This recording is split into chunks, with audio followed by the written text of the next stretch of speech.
नमस्ते साथीहरू, तपाईहरुलाई स्वागत गर्न चाहन्छु यो सजिलो किचन च्यानलको अर्को नयाँ स्पेशल वाला भिडियोमा।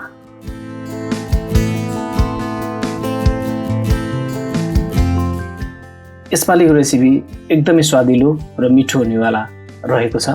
त्यो कारणले गर्दाखेरिमा यो भिडियोसँग रहिरहनु होला र च्यानलमा पहिलो पटक हुनुहुन्छ भने सब्स्क्राइब गरिदिनुहोस्। यसपालि चाहिँ हामी बँदेलको मासु बनाउने छौं। एकदमै प्योर बँदेल यसपालि काटिएको थियो, त्यसैलाई तयार गर्दै छु।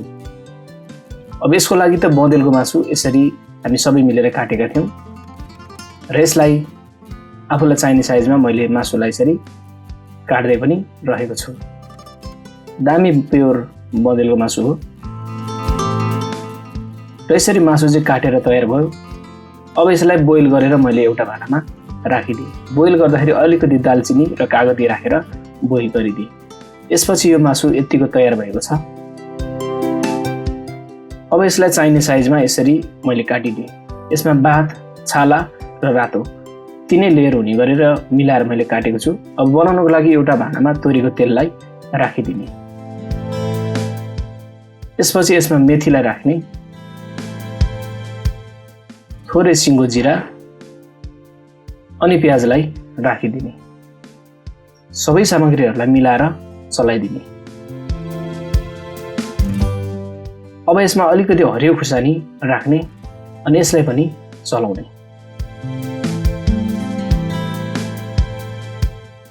अब यसरी प्याज हल्का फ्राई भएको छ। यसपछि बोइल गरेर राखेको काटेको मासुलाई यसरी राखिदिने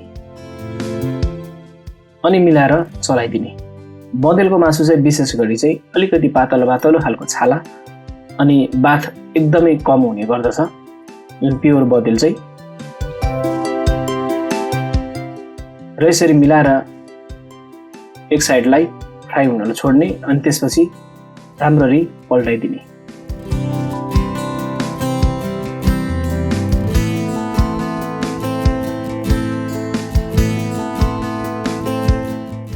र यसरी मासु फ्राई पनि भइरहेको छ। अब यसमा थोरै नुन अनि बेसारलाई राख्ने अनि चलाइदिने।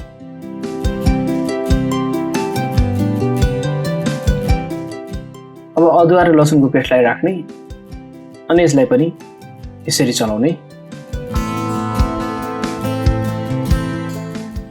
अब हल्का मात्रामा मजाले बास्ना आउन थालेपछि अलिकति पानी राखिदिने अनि चलाइदिने।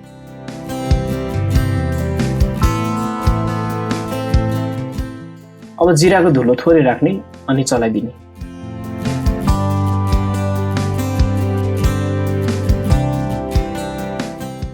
अब थोरै टमाटर, अलिकति टिमुर राखेर अनि चलाइदिने। र यतिको भएपछि अलिकति यसमा फेरि पानीलाई राखिदिने। यसपालिको बँदेल मासुमा हाम्रो पानी खासै धेरै युज हुनेवाला छैन। मासु पनि हाम्रो बोइल भएर पाकिसकेको छ र यसरी अब हाम्रो मसला पनि पाक्न थालेको छ। अलिकति कागती निचोरेर राखिदिने अनि चलाउने।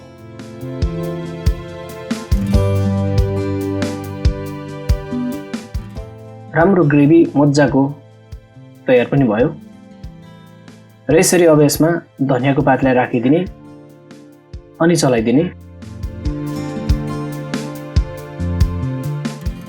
र यसरी अब हाम्रो बँदेलको मासु तयार भयो। अब मैले यसलाई यस्तो तरिकाले सर्भ गरिदिएको छु। आजको भिडियो मन पर्यो भने भिडियोलाई लाइक, शेयर, च्यानललाई सब्स्क्राइब गर्नुहोस्।